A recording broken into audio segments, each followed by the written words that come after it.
Hello everyone, good morning. আজকে সকাল সকাল চলে এসেছি একটা নতুন ব্লগ নিয়ে। এই যে আমার বর শুয়ে ফোন ঘাটছে, ও আগের দিনকে এসেছে আমাকে আনতে।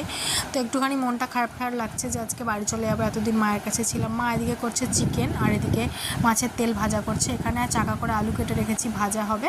আর এদিকে মাংসের জন্য আলু টালু সমস্ত কেটে দিয়েছি মাকে। তারপর চলে এলাম চিনির কাছে। চিনি এখানে শুয়ে করছে বদমাইশি, দুষ্টুমি করছে, খেলা করছে। তারপর আমি ওকে কোলে নিয়ে একটুখানি আদর করলাম। ও এখনও পর্যন্ত দেখলে হ্যাঁ হ্যাঁ করে, মানে কান্না করতে থাকে। তো যাই হোক, ওকে আমি একটুখানি কোলে নিয়ে আদর করছিলাম।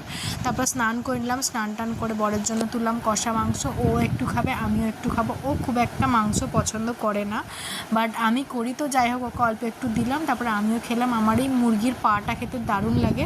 তোমরা প্লিজ কেউ বাজে কিছু বলো না, সত্যি সত্যি আমার এটা খুব ভালো লাগে খেতে। আমি খুব ভালো খাই। যেহেতু ট্রেন ধরবো, আমাদের টাইমের ট্রেন, যে কারণে আমি তাড়াতাড়ি করে খেতে বসে পড়েছি স্নান করে এসেই। আর আমার বরকেও খেতে দিয়ে দিয়েছি। এই ট্রেনটা একটুখানি লেট করে বলেই আমরা এই ট্রেনটা ধরতে পারি, নাহলে কিন্তু এই ট্রেনটা ধরা পসিবল নয়। তো যাই হোক, এদিকে আমি খুব মন দিয়ে খেয়ে নিচ্ছি। খাওয়া দাওয়া করে তারপর আর ভিডিও করা হয়নি, বেরিয়ে পড়েছি। মায়ের জন্য একটুখানি মন খারাপ করছিল। তো যাই হোক, কিছু করার নেই, বিয়ে হয়ে গেছে, শ্বশুরবাড়ি তো যেতেই হবে। তো যাই হোক, এখানে টোটোর মধ্যে উঠে পড়েছি, চলে এলাম স্টেশনে। বড় দিকে কাটছে টিকিট। ট্রেন স্টেশনটা বেশ দুপুরের দিকটাতে ফাঁকাই থাকে। তো ট্রেনটারও মোটামুটি আসার টাইম হয়ে গেছে। তারপরে ওকেই সব ব্যাগগুলো ধরতে দিয়েছি, কেননা আমার ভাল লাগছিল না ধরতে। একেই মন খারাপ, তার উপরে সব ধরবো, ধুর আমার ভাল লাগছিল না। এই আন্টিটার চুলটা দেখো কত জোঁটা, বাবা দেখেই আমার ভয় লাগছিল। তো যাই হোক, সমস্তটা পেরিয়ে চলে এলাম 2 নম্বর প্ল্যাটফর্মে। এখানেই আসবে আমাদের ট্রেন, ওয়েট করছি ট্রেনের জন্য। তো দেখো, আস্তে আস্তে এগোচ্ছে। বেশ একটু ফাঁকা ফাঁকাই ছিল স্টেশনটা দুপুরের দিক তো। আর তারপরে কেমন রোদ দেখো, একদম চড়াভাবে রোদও উঠে পড়েছে।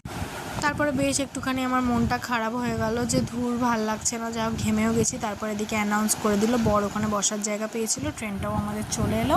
ট্রেনে উঠে পড়লাম, উঠবো আর কি ট্রেনটাতে।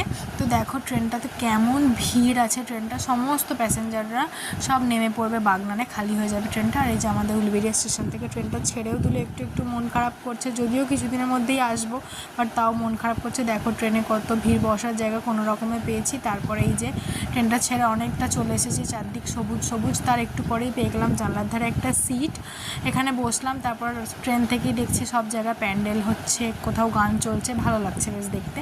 তারপর এদিকে চলে এলাম কোলাঘাটে। কোলাঘাটের এই যে নদীটা আমাদের পেরিয়ে তো আসতেই হবে তমলুক আসতে গেলে। তো রোদরা পড়েছে, জলটা কি সুন্দর চকচক করছে, বেশ ভালোই লাগছে দেখতে। তারপরে আমি জানলার ধারে হাওয়া খেতে খেতে বেশ অনেকটা চলে এলাম। তারপরে ট্রেনে উঠলো। এই সন্দেশগুলো দারুণ লাগে আমার খেতে, আমার বর আমাকে খাইয়ে দিল। আমার খুবই ভালো লাগে এই সন্দেশ। মিষ্টি আমি খুব একটা পছন্দ করি না, বাট তাও আমার এটা খেতে ভালোই লাগলো। এদিকে দেখো চারদিকটা পুরো সবুজ সবুজ, কি সুন্দর লাগছে। তারপরে চলে এলাম শহীদ মাতঙ্গিনী স্টেশনে। ট্রেনটাকে বাই বাই